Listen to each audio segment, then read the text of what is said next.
Okay, now we'll see next technique of fractions. It's called fractions in fractions. Sometimes you also get fractions in fractions. Okay, I'm going to teach you many techniques in this concept of fractions in fractions.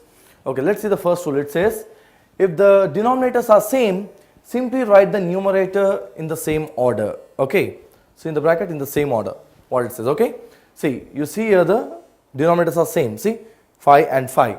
So you must write simply the numerators in the same order.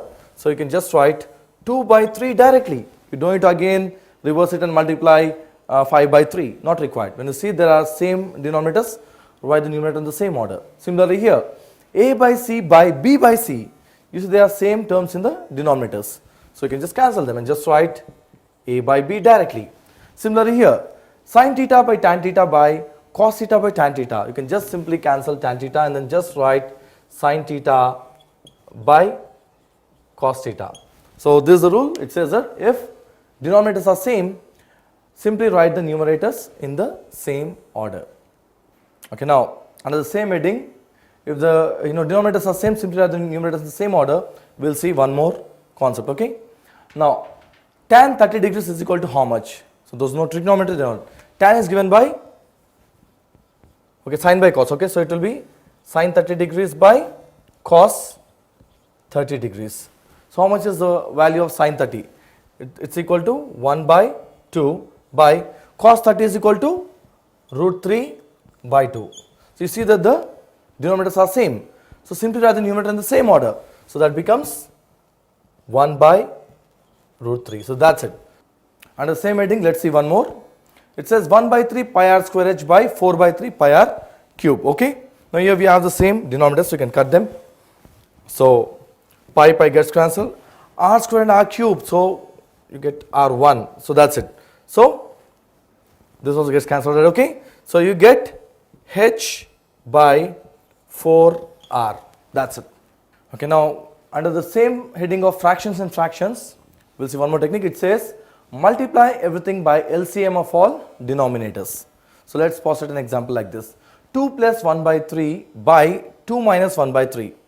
So the LCM you must multiply the numerator. I think you all remember in the quadratic equations I taught you. The same thing here. Okay. Since there is no LCM here, I mean there is no denominator, you must assume it as 1. Just multiply the numerator with the denominator or the LCM. So you can write 2 into 3 and 1 into 3. Okay. Similarly here also there is only one denominator, that becomes LCM. So multiply with the numerator. Okay. So you get 2 into 3, 6 plus 1 into 3, 3. Immediately you have to simplify with the denominator. 3 by 3 you get 1 by 2 into 3, 6 minus 1 into 3, 3. 3 by 3 you get 1. So minus 1. So 6 plus 1 by 6 minus 1. When you further simplify it, you get as 7 by 5. That's it.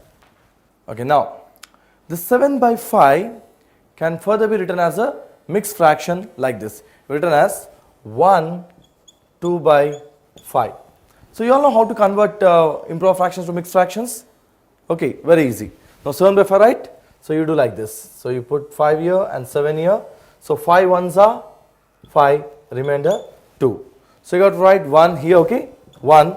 The 2 goes at the top and the denominator 5 comes as it is down, and that's it. So you again convert this into improper fraction, get the same 7 by 5. See, 5 ones are 5, 5 plus 2 7, 7 by 5. The same thing comes back. Okay, now in fractions and fractions, and the same rule of multiply everything by LCM of all denominators.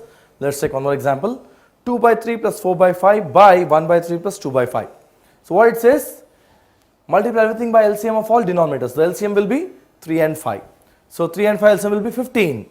So multiply with the numerator. So the numerator of multiply 15 and 15. Okay. Now 2 into 15 is 30. 30 by 3 is 10. You get 10 here. 10 plus 50 into 4 60.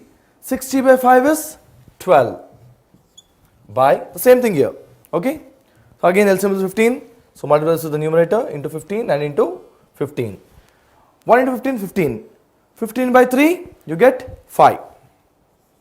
Plus 15 into 30. 30 by 5, you get 6. Got it? Now simplify it.